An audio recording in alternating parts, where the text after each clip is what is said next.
el arquitecto Daniel Flores, un amigo con el que ya hemos estado charlando, y sobre todo en aquel momento también cuando presentó el libro Costanera, si no me equivoco. Corregime, Daniel, ¿cómo estás? Buen día, bienvenido.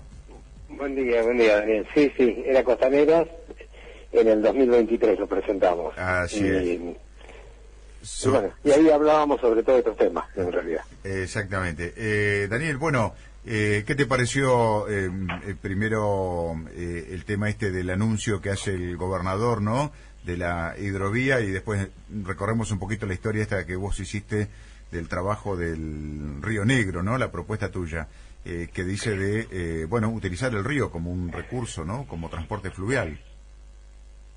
Sí, en realidad, digamos, en principio, digamos, vamos, digamos, a dejar algunas cuestiones más o menos claras. El Río Negro no es navegable hoy, legalmente. Ajá. no es navegable. En los términos, digamos, esto de lo que se está planteando y toda esta cuestión, por código y demás.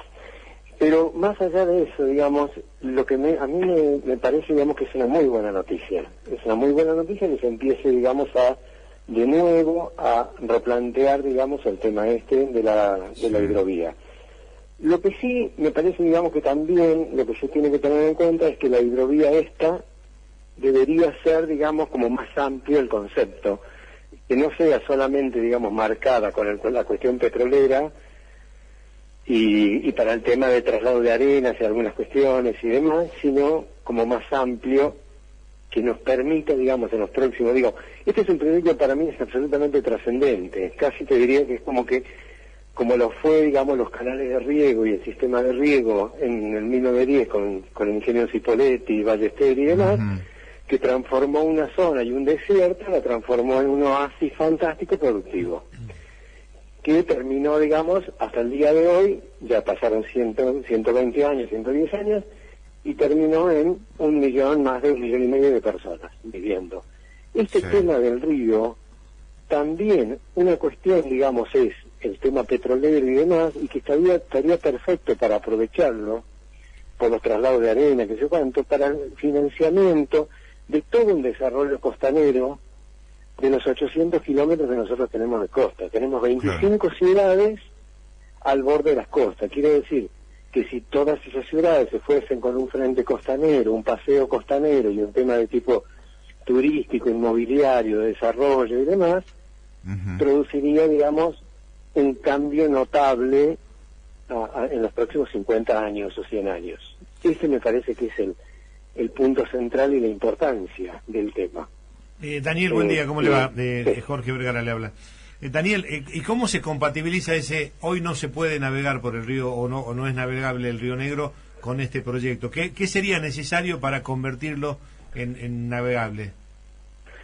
Cuestiones primero, decisión política, digamos, de los dos gobiernos, o sea, el gobierno de Neuquén y Cipoletti, disculpe, el gobierno de Río Negro y el gobierno de Neuquén, porque este proyecto, digamos, como en situación ideal, tendría que ser un proyecto que tenga el eje salir oeste-oeste, arrancando, digamos, en Arroyito y terminando en la costa del mar, para podernos conectar, digamos, con los puertos de Bahía Blanca, San Antonio y ahora Punta Colorada. En términos de trabajos hay que hacer dragados,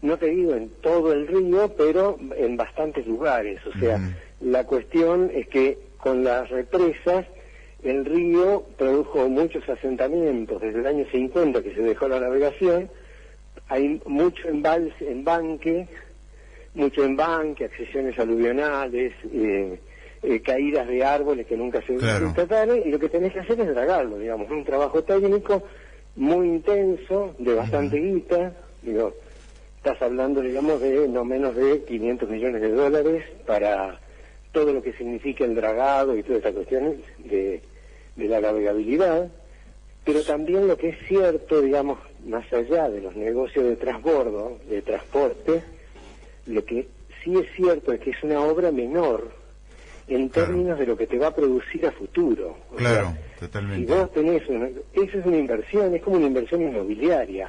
Haces un puente, digamos, lo que fue el puente, digamos, tan cuestionado y enquilombado, digamos, de lo que es el Balsa Las Perlas, ¿no? Hiciste un puente que salió de 2,5 millones, 3 millones de dólares, pero después invirtieron, hay 25.000 personas viviendo, o sea, se hicieron 8.000 casas, que se yo cuánto, o sea, que estás hablando de una multiplicación de 100 a 200 veces la inversión inicial, o sea que en realidad a mí me parece que se justifica plenamente, digamos, un tema así, pero siempre y cuando esté tratado con el desarrollo productivo, para darle marco a todas las 21, 25 ciudades que tenés desde Arroyito hasta Viedma, y por otro lado, digamos, las 600.000 hectáreas puestas en ese negocio de producción y transporte de mercaderías fluviales. Y en este caso estamos hablando no de barcos, sino de tipos chatas, ¿no? Que podría ser navegable, pero muy sin ningún tipo de problema, obviamente dragando y haciendo los cambios que hay que hacer, ¿no? Sí, hoy lo resolvés técnicamente. En el 1950, digamos, cuando se deja la navegación, tenían calados un poco superiores, ahora tenemos cantidad de resoluciones técnicas para esto, digamos. Hay balsas que trabajan en superficie, hay otras que trabajan casi en situación de aire, es como lo resolvés con energía. Hoy hay barcos que trabajan con a gas o electricidad, o sea que tampoco vas a estar, digamos, contaminando los ríos con situaciones de combustible. Es como que hoy lo podrías resolver perfectamente técnicamente ese tema, tanto en términos ecológicos, no contaminación, y mover barcos, barcazas y demás. Pero el tema fuerte es el tema turístico. Mira este número. Sí, vos tenés 800 kilómetros desde Arroyito hasta el mar. Sí. Esos 800 kilómetros tienen 2 márgenes de río con valles. O sea que tenés 1.600 kilómetros de frente de agua. Lo que vale en el mundo es el agua y el frente de agua para cuestiones de urbanización. O sea que vos tenés 1.600 kilómetros de frente de agua, pero después tenés toda una batería de islas en todo el recorrido. Y eso suma 5.000 kilómetros en total. O sea, tenés 5.000 kilómetros de frente de agua para desarrollos turísticos, urbanos, territoriales, productivos. Es una riqueza extrema.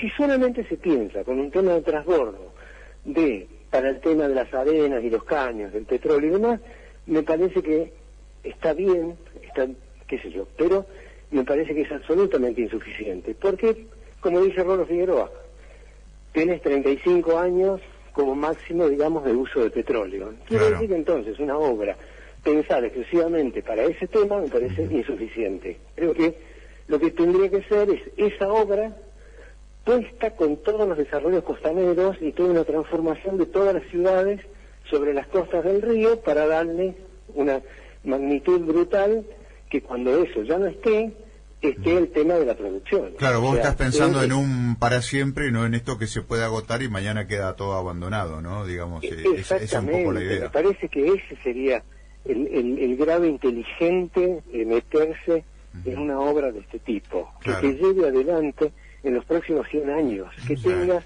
un paraíso, porque no hay en el mundo, yo creo que no hay en el mundo 800 kilómetros de nada.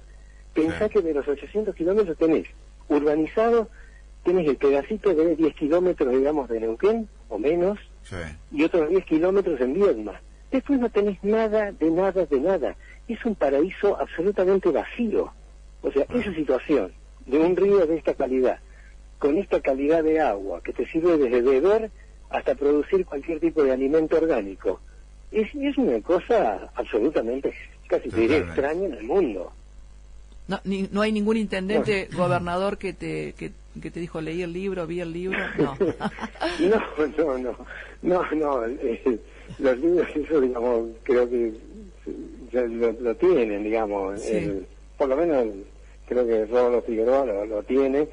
Yo, digamos, presenté el trabajo de la navegabilidad, pero con este concepto, en el año 2019, la legislatura de Neuquén, en una serie de conferencias y demás que se hicieron en la legislatura cuando Rolo Figueroa era el vicegobernador. Él abrió durante casi un año todo un ciclo de conferencias y demás, y bueno, ahí en ese momento, digamos, yo presento este tema, después lo seguimos trabajando un poco más con un capitán de fragata, Otamendi, de Buenos Aires, sí, que ya hace años que viene trabajando este tema, con el tema de investigación, con la Universidad de Buenos Aires y demás, y ahora sale este trabajo de investigación y de planteo que está haciendo la gente esta de Neuquén de la IC, con sí, financiamiento del CFI, que aparece en la nota esta de Echeverri, y a mí me parece perfecto, digamos, porque es eso, más el tren que sube, digamos, a las bardas por el tema petrolero,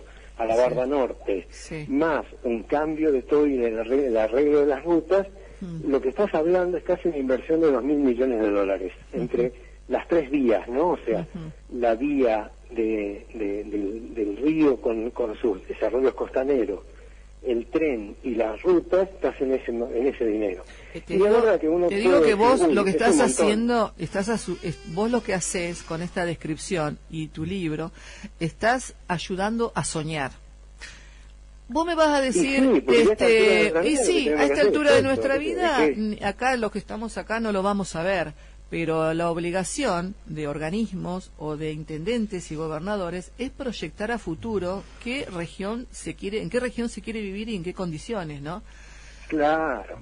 Me quedo con que claro. hiciste una buen análisis, presentaste un excelente proyecto, bueno, a ver quién lo agarra, porque estamos viviendo, es decir, cualquier persona que nos está escuchando va a decir, pero estos están soñando, viste, con los ojos abiertos, porque no podemos terminar la ruta 22, no podemos definir si queremos un tren del valle, ¿no es cierto? Pero bueno, yo creo que el político tiene que ser utópico y tiene que plantear estos desafíos. No lo sé. Claro, pero es que es como un tiempo interesante para eso, porque yo veo que hay proyectos de gran envergadura que están moviéndose en la provincia de Río Negro, en esta nueva etapa con Beretilnequi, de transformaciones y demás. Este anuncio ahora de Figueroa y demás, a mí me parece que son absolutamente disparadores, y no es una cosa o la otra, no es el tren o la ruta, no es los camioneros o esto. Porque los únicos que hoy se podrían oponer, digamos, a una cuestión así de transbordo y de hidrovía, podría ser un gremio de los camioneros. Pero si ellos entienden de que esto va a ser un desarrollo de 25 ciudades llevando mercadería a las costas y demás, lo que va a hacer es que va a cambiar el delivery, digamos, el delivery de los camiones de diferentes escalas, van a distribuir en toda la región, porque toda la región, la gente se va a venir a vivir, ya no necesita, digamos, vivir en los centros de Buenos Aires. Acá lo que tenés es 600.000 hectáreas para producir, y vas a tener un desarrollo costanero de casi 40.000 hectáreas. Totalmente, o sea, Daniel. Es una cuestión de los próximos 100 años. Es así, tenemos que soñar eso. El sol sale para todos, como se dice. Bueno, Daniel, te agradecemos. Hoy trajimos a Basilio Villarino, si se quiere, ¿no? 1779 o 1780, cuando él hace que descubre la entrada al Río Negro, así que es rescatar un poco la historia, así que te agradecemos este breve repaso que hemos hecho por esta otra oportunidad que tenemos la gente acá de Río Negro y también de Neuquén, ¿no? Que es el Río Negro. Así que desde ya muchas gracias. Un abrazo enorme a todos y muchísimas gracias.